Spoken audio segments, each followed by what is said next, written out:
Item ಯಾವುದೇ ಇರಲಿ try ಮಾಡಿ ಆಚಿ ಚಿಕನ್ ಮಸಾಲಾ. ಆಚಿ ಚಿಕನ್ ಮಸಾಲಾ. ರಾಜು ಅವರೇ, ಈ ಪ್ರಶ್ನೆ ನಿಮ್ಗೆ. ನಿಮ್ಮನ್ನ ಬರೀ ಗ್ರಾಹಕರು ಅಂತ ಕನ್ಸಿಡರ್ ಮಾಡಲ್ಲ, ನೀವು ಕೂಡ ಒಬ್ಬ ರೈತರಾಗಿರೋದ್ರಿಂದ ಈ ಪ್ರಶ್ನೆ ಕೇಳ್ತೀನಿ.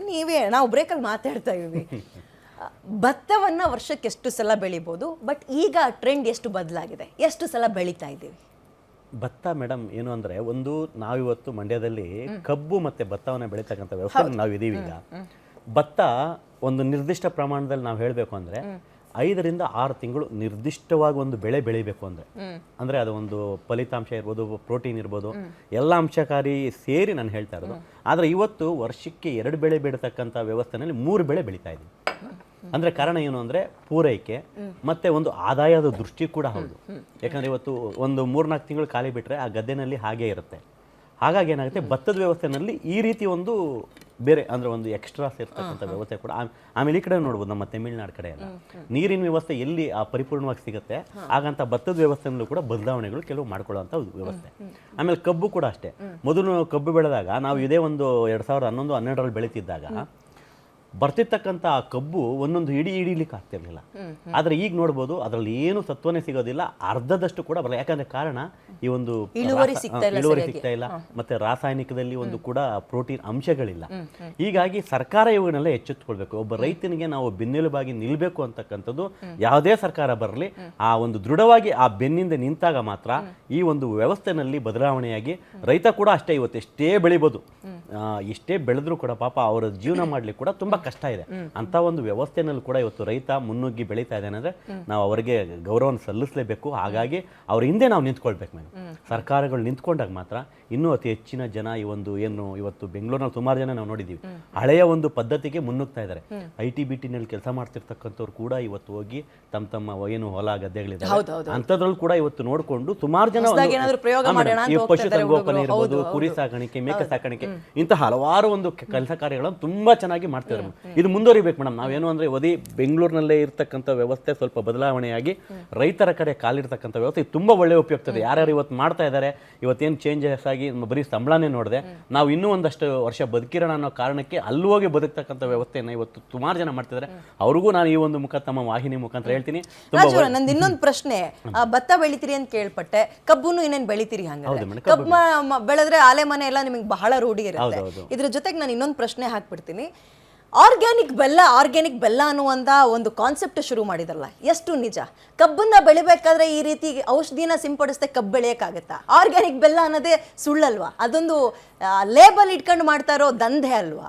ಏನಂತೀರಿ ಮೇಡಮ್? ಒಂದು ಕಬ್ಬಿನಿಂದ ಬರ್ತಕ್ಕಂಥ ವಿಧಾನಗಳಲ್ಲಿ ಹಲವಾರು ವಿಧದಲ್ಲಿ ನಾವು ತಗೊಳ್ತೀವಿ. ಸರಿ, ಬೆಳೆತಕ್ಕಂಥ ವ್ಯವಸ್ಥೆನಲ್ಲಿ ನಾವು ಆ ರಾಸಾಯನಿಕ ಸಿಂಪಡಿಸಿದಾಗ ಮಾತ್ರ ಒಂದು ಒಳ್ಳೆ ಬೆಳೆ ಎಲ್ಲ ರೈತರು ಮಾಡ್ತಾ ಇರೋದೇ ಅದೇ. ಹೌದು ಮೇಡಮ್. ಹಾಗಿದ್ದಾಗ ನಾವು ಈ ಒಂದು ಬಂದಂತ ಪ್ರಾಡಕ್ಟ್ ಏನು ಅಂದ್ರೆ ಅದು ಆಚೆಯಿಂದ ಬರುತ್ತಲ್ಲ, ಉತ್ಪತ್ತಿಯಾಗಿ ಎಲ್ಲ ಆದ್ಮೇಲೆ ಅದಕ್ಕೆ ನಾವು ಕೊಡ್ತಕ್ಕಂಥ ಹೆಸರುಗಳಿವು ಆರ್ಗ್ಯಾನಿಕ್, ಅದೇನೋ ಏನೇನೋ ಅಚ್ಚು ಬೆಲ್ಲ, ಆ ಬೆಲ್ಲ, ಈ ಬೆಲ್ಲ, ಬೆಲ್ಲದ ಪುಡಿ ಅಂತ. ಇದ್ರ ಜೊತೆಗೆ ನಾನೊಂದು ಹೇಳ್ತೀನಿ, ಮುಂಚೆ ಎಲ್ಲ ಡಾಕ್ಟರ್ಗಳು ಸಕ್ಕರೆ ಯೂಸ್ ಮಾಡಬೇಡಿ, ಬೆಲ್ಲ ಯೂಸ್ ಮಾಡಿ ಅಂತ ಇದ್ರು. ಡಾಕ್ಟರ್, ಈ ಪ್ರಶ್ನೆ ನಿಮ್ಗೆ ಕೇಳ್ತೀನಿ ನಾನು.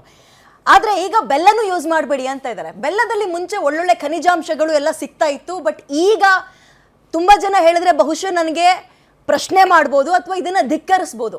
ಬೆಲ್ಲಕ್ಕೂ ಸಕ್ಕರೆ ಪುಡಿಯನ್ನ, ಲೋ ಕ್ವಾಲಿಟಿ ಸಕ್ಕರೆ ಪುಡಿಯನ್ನ ಮಿಕ್ಸ್ ಮಾಡ್ತಾ ಇದ್ದಾರೆ. ಇಲ್ಲ ಅಂತ ಯಾರಾದ್ರೂ ಸವಾಲ್ ಹಾಕ್ಬಿಡ್ಲಿ ನೋಡೋಣ. ಬೆಲ್ಲದಿಂದಲೇ ಸಕ್ಕರೆ ಬಂದ್ರೂ ಕೂಡ ಲೋ ಕ್ವಾಲಿಟಿ ಸಕ್ಕರೆನ ಬೆಲ್ಲಕ್ಕೆ ಮಿಕ್ಸ್ ಮಾಡಿ ಕೆಜಿಗೆ ನಮಗೆ 40-50 ರೂಪಾಯಿ ಸಿಗ್ತಾ ಇದೆ. ನಿಜವಾದ ಬೆಲ್ಲದ ರೇಟು 120 ರಿಂದ 130 ರೂಪಾಯಿ ಬೇಕು ರೈತನಿಗೆ ಸರಿಯಾದ ಲಾಭ ಸಿಗಬೇಕು ಅಂದ್ರೆ.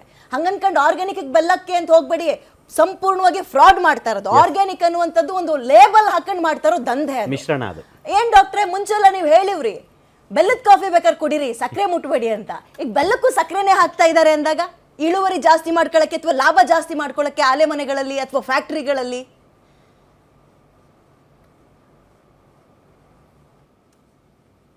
ನಾವು ಬರೀ ಒಂದೇ ಒಂದು ಆಹಾರನ, ಒಂದೇ ಒಂದು ತರಕಾರಿನ ಇಟ್ಕೊಂಡು ಮಾತಾಡ್ದಾಗ ನಮ್ಗೆ ಪೂರ್ಣವಾದ ಚಿತ್ರಣ ಸಿಕ್ಕೋದಿಲ್ಲ.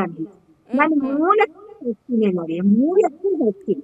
ಮೂಲದಲ್ಲಿ ಏನು ಗೊತ್ತಾ, ಈ 2ನೇ ಮಹಾಯುದ್ಧ ಸೆಕೆಂಡ್ ವರ್ಲ್ಡ್ ವಾರ್ ಆಯ್ತಲ್ಲ, ಆವಾಗ ನಮ್ಗೆ ಈ ಇಂಡಸ್ಟ್ರಿಗಳೆಲ್ಲ ಹುಟ್ಕೊಂಡಿದ್ದು ಈ ಇಂಡಸ್ಟ್ರಿಯಲ್ಲಿ ಆಹಾರಗಳನ್ನ ಹೆಚ್ಚು ಹೆಚ್ಚು ಬೆಳೆಸೋ ಹಾಗೆ ಆಗುವಂತಹ ಅನೇಕ ತರಹದ ಬಂತು, ಫರ್ಟಿಲೈಸರ್ಸ್ ಬಂತು, ಓಕೆ ಓಕೆ ಓಕೆ ಮತ್ತೆ ನಾನು ಪ್ರಯತ್ನ ಪಡ್ತೀನಿ. ಆ್ಯಂಡ್ ಬೆಂಗಳೂರಿನ ಸುತ್ತಮುತ್ತ ಬೆಳೀತಾ ಇರುವ ತರಕಾರಿಗಳು ಈ ಪ್ರಮಾಣದಲ್ಲಿ ವಿಷವಾಗ್ತಾ ಇದೆ ಅಂದಾಗ ನಿಮ್ಮ ಅನಿಸಿಕೆ ಏನು ಹಂಚ್ಕೊಳ್ಬೋದು ನೀವು? ಕೇವಲ ಪ್ರಶ್ನೆ ಅದೇ ನಾನು ಆರಂಭದಲ್ಲಿ ಮತ್ತೊಂದ್ಸಲ ಪದೇ ಪದೇ ಯಾಕೆ ಹೇಳ್ತಾ ಇದ್ದೀನಿ ಅಂದಾಗ, ತರಕಾರಿಗಳಲ್ಲೂ ವಿಷ ಕಾಣಿಸ್ತಾ ಇದೆ, ಹೆವಿ ಮೆಟಲ್ಗಳು ನಮ್ಮ ದೇಹಕ್ಕೆ ಬೇಡವಾಗಿರೋ ಅಂಶಗಳಿದೆ ಅಂದಾಗ ನೀವು ನಮಗೆ ಬೈತೀರಿ, ಬೆಳಗಾದರೆ ಸಾಕು ಬರೀ ನೀವು ಇದನ್ನೇ ಹೇಳ್ತೀರಿ ಅಂತ. ಬಟ್ ಇದರಲ್ಲಿ ನಾವು ಚರ್ಚೆ ಮಾಡಬೇಕಾಗಿರೋದು, ಎಚ್ಚೆತ್ಕೋಬೇಕಾಗಿರೋದು, ಜಾಗೃತರಾಗಬೇಕಾಗಿರೋದು, ಪ್ರಶ್ನೆ ಮಾಡಬೇಕಾಗಿರೋದು ತುಂಬ ಇದೆ.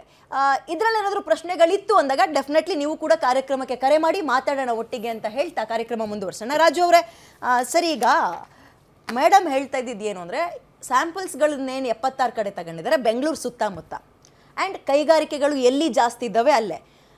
ಬರೀ ತರಕಾರಿನ ತಗೊಂಡೋಗಿ ಲ್ಯಾಬಿಗಿಟ್ಟು ಅದನ್ನು ಟೆಸ್ಟ್ ಮಾಡಿರೋದಲ್ಲ, ಮಣ್ಣನ್ನು ತಗೊಂಡಿದ್ದಾರೆ, ನೀರನ್ನು ತಗೊಂಡಿದ್ದಾರೆ. ನೀರು ಗಾರ್ಬೇಜ್, ಈ ಒಂದು ಸಂಪೂರ್ಣವಾಗಿ ಬಳಸೋಕ್ಕೆ ಆಗದಲ್ಲೇ ಇರೋ ನೀರನ್ನು ಸಂಸ್ಕರಣೆ ಮಾಡಿದ್ರೂ ಕೂಡ ಆ ನೀರನ್ನು ಬಳಸೋಕ್ಕಾಗಲ್ಲ ಅಂತ ಹೇಳ್ತಾ ಇದ್ದಾರೆ ಕೃಷಿಗೆ. ಆ್ಯಂಡ್ ಜನಕ್ಕೆ ತೋರಿಸ್ಬಿಟ್ರೆ ಬೆಂಗಳೂರು ಸುತ್ತಮುತ್ತ ಬೆಳೀತಾ ಇರೋ ತರಕಾರಿಗೆ ನೀರು ಹೆಂಗಿರುತ್ತೆ ಅಂದರೆ, ನಾವು ತರಕಾರಿನೇ ತಿನ್ನೋದೇ ಇಲ್ಲ ತರಕಾರಿನ, ಹಂಗಿದೆ ನೀರು. ಮತ್ತೆ ಎಸ್ ಡಾಕ್ಟ್ರೆ, ನೀವು ಮತ್ತೆ ಲೈನಿಗೆ ಸಿಕ್ಕಿದ್ರಿ, ಮತ್ತೆ ಏನು ಮಾಡಬೇಕು ಹಂಗಾದ್ರೆ? ನಾವು ಏನು ತಿನ್ನಬೇಕು, ಎಲ್ಲಿ ಬದಲಾಯಿಸ್ಕೋಬೇಕು?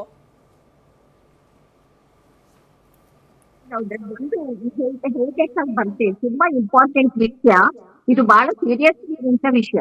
ನಾವೀಗ ಇಂಡಸ್ಟ್ರಿಯಲ್ ವೇಸ್ಟ್ ಇಂದ ಮತ್ತೆ ನಾವು ಹಾಕ್ತಿರೋ ಬೆಳಿತಿರೋ ಇದರಿಂದ ಬೇಕಾದಷ್ಟು ಸೀಸ ಬರ್ತಾ ಇದೆ ಅಂತ ಹೇಳಿದ್ವಿ. ನಾವು ಒಂದೇ ಹೇಳಿದ್ರೆ ಭಯ ಆಗ್ಬೇಕು ಎಲ್ರಿಗೂ. ಅಟ್ಲೀಸ್ಟ್ ಇದನ್ನ ಕೇಳಿ ಆದ್ರೂ ಆಹಾರಗಳನ್ನ ಕೆಟ್ಟಾಗಿ ಬೆಳೆಸೋದನ್ನ ನಿಲ್ಲಿಸ್ಬೇಕು. ಈ ಸೀಸ ಅಂತ ಅನ್ನೋದು ವಿಪರೀತ ಡೇಂಜರಸ್ ಆಗಿರುವಂತಹ ಒಂದು ಹೆವಿ ಮೆಟಲ್. ಇದು ಮನುಷ್ಯನ ಮೆದುಳಿನ ಮೇಲೆ, ನರಗಳ ಮೇಲೆ ತುಂಬಾ ದುಷ್ಪರಿಣಾಮವನ್ನ ಬೀರುತ್ತೆ. ಹೇಗೆ ಬೀರುತ್ತೆ ಅಂತ ಹೇಳಿದ್ರೆ, ಇದನ್ನ ಪ್ರಾರಂಭದಲ್ಲೂ ಕೂಡ ಎಷ್ಟು ಟಾಕ್ಸಿಸಿಟಿ ಇದೆ ಅಂತ ಅನ್ನೋದು ಡಿಟೆಕ್ಟ್ ಮಾಡ್ಲಿಕ್ಕೂ ಆಗೋದಿಲ್ಲ. ಅಂತಹ ಒಂದು ಹೆವಿ ಮೆಟಲ್ ಇದು. ತುಂಬಾ ಕಾನ್ಸಂಟ್ರೇಷನ್ ಜಾಸ್ತಿ ಆದ್ಮೇಲೆನೆ ಇದು ಇದೇ ದೇಹದಲ್ಲಿ ಅಂತ ಗೊತ್ತಾಗೋದು. ಇದು ಒಂದು ಸೂಕ್ಷ್ಮವಾಗಿರುವಂತ ವಿಷಯ. ಎರಡನೇದು, ಇದು ಜಾಸ್ತಿ ಆದಾಗ ನರಗಳನ್ನ ಹೇಗೆ ದೌರ್ಬಲ್ಯ ಮಾಡುತ್ತೆ ಅಂತ ಹೇಳಿದ್ರೆ, ಪುಟ್ಟ ಮಕ್ಕಳಲ್ಲಿ ಚುರುಕುತನ ಹೋಗುತ್ತೆ, ಬುದ್ಧಿ ಕಡಿಮೆ ಮಾಡುತ್ತೆ, ಕ್ಲಾಸ್ ನಲ್ಲಿ ಅಟೆಂಡ್ ಆಗೋದಿಕ್ಕೆ ಗೊತ್ತಾಗಲ್ಲ, ಪಾಠ ಅರ್ಥ ಆಗೋದಿಲ್ಲ. ಇದು ಮಕ್ಕಳಲ್ಲಿ ಆಗೋದು. ಹಿರಿಯರಲ್ಲಿ ಏನಾಗುತ್ತೆ, ಡಿಮೆನ್ಷಿಯಾ ನೋಡಿ ಜಾಸ್ತಿ ಇಡೀ ಪ್ರಪಂಚದಲ್ಲಿ ಈ ಡಿಮೆನ್ಷಿಯಾ ಮತ್ತೆ ಅಲ್ಝೈಮರ್ ಅನ್ನೋದ್ರ ಸಂಖ್ಯೆ ಹೆಚ್ಚು ಆಗ್ತಾ ಇದೆ ಹಿರಿಯರಲ್ಲಿ. ಇವಾಗ ಹಿಂದಿನ ಕಾಲದಲ್ಲಿ ಯಾರು ಬೇಗ ಅಗೇನ್ ಟೆಕ್ನಿಕಲ್ ಇಶ್ಯೂ. ಎಸ್ ಡಾಕ್ಟ್ರೆ, ಬರ್ತೀನಿ. ಜಕ್ಕೂರ್ನಿಂದ ಒಬ್ರು ಸೌಮ್ಯ ಅಂತ ಮಾತಾಡಿದ್ದಾರೆ, ಕರೆ ಮಾಡಿದ್ದಾರೆ, ಮಾತಾಡಿಸ್ಬಿಟ್ಟು ನಿಮ್ಮ ಹತ್ರ ಬರ್ತೀನಿ. ಸರ್ ಸೌಮ್ಯ ಅವರೇ, ನಮಸ್ತೆ. ಓಕೆ, ಕರೆ ಕಟ್ಟಾಗಿದೆ. ಆ್ಯಂಡ್ ಡೆಫಿನೆಟ್ಲಿ ಎಸ್, ನೀವು ಕೂಡ ಕರೆ ಮಾಡಿ ನಿಮ್ಮ ಅಭಿಪ್ರಾಯವನ್ನು ಅಥವಾ ನಿಮ್ಮ ಪ್ರಶ್ನೆಯನ್ನು ಹಂಚ್ಕೊಳ್ಬೋದು.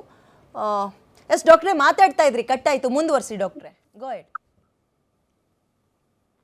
ಗರ್ಭಿಣಿ ಹೆಣ್ಮಕ್ಳಲ್ಲಿ ಗರ್ಭಪಾತ ಆಗುತ್ತೆ, ಹಾಗೂ ಕೂಡ ಮಕ್ಕಳು ಹುಟ್ಟು ಅಂತಂದ್ರೆ ಆ ಮಕ್ಕಳ ಬುದ್ಧಿ ಕೂಡ ತುಂಬಾ ಕ್ಷೀಣವಾಗಿ ಇರುತ್ತೆ. ಇನ್ನ ಗಂಡು ಮಕ್ಕಳಿಗೆ ಬಂದ್ರೆ ನಪುಂಸಕತ್ವ ಬರುತ್ತೆ ಸೀಸದಿಂದ. ಇಷ್ಟೆಲ್ಲ ನಿಮ್ಮೂರಿನಿಂದ ವಿಶ್ವ ಮಟ್ಟದವರೆಗೆ ರಾಜಕೀಯ, ಸಿನಿಮಾ, ಸ್ಪೋರ್ಟ್ಸ್ ಯಾವ ಸುದ್ದಿಯೂ ಮಿಸ್ ಆಗಲ್ಲ. ಬರೀ ಸುದ್ದಿಯಷ್ಟೇ ಅಲ್ಲ, ಜೊತೆಯಲ್ಲೇ ಇರುತ್ತೆ ವಿಶ್ಲೇಷಣೆ. ಗ್ಯಾರಂಟಿ ನ್ಯೂಸ್ ನ ಸಬ್ಸ್ಕ್ರೈಬ್ ಮಾಡಿ, ಫಾಲೋ ಮಾಡಿ, ಕ್ಷಣ ಕ್ಷಣದ ಅಪ್ಡೇಟ್ಸ್ ಪಡೆಯಿರಿ.